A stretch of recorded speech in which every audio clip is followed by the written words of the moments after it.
நீங்கள் கடவுளால் தேர்ந்து கொள்ளப்பட்டவர்கள். இது இயேசு கிறிஸ்துவுக்குள் பிரியமான என் சகோதர சகோதரிகளே, இந்த நிமிட நட்சத்திற்கு இயேசுவின் நாமத்தில் நான் உங்களை அன்போடு அழைக்கிறேன். நீங்கள் கடவுளால் தேர்ந்து கொள்ளப்பட்டவர்கள். நாம் கடவுளால் தேர்ந்து கொள்ளப்பட்டவர்களாக இருக்க வேண்டும் என்று சொன்னால் நாம் என்ன செய்ய வேண்டும்?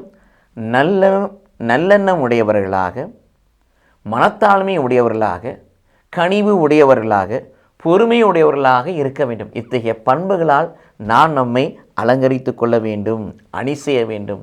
ஒருவரை ஒருவர் நாம் பொறுத்து கொள்ள வேண்டும். ஒருவருக்கு ஒருவர் மீது ஏதாவது முறையீடு இருந்தால் அதை பகைமையாய் மாற்றாதபடி மன்னித்து வாழ வேண்டும்.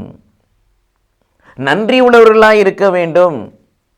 இவையெல்லாம் நமக்குள் தொடர்ந்து இடம்பெறும் நடக்க ஆவிக்குரிய பாடல்களை நன்றி உணர்வோடு உளமாற பாடி கடவுளை போற்றக்கூடியவர்களாய் இருக்க வேண்டும்.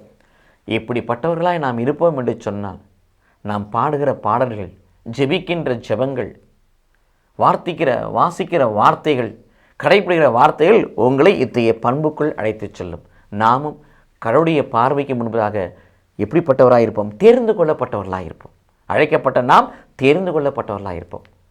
அப்படி தெரிந்து கொள்ளப்பட்டவர்களாய் இருக்க இத்தகைய குணாதிசயங்களை நமதாக்கிக் கொள்வோம். கடவுள் நம்மை ஆசீர்வதிப்பாராக. ஆமென்.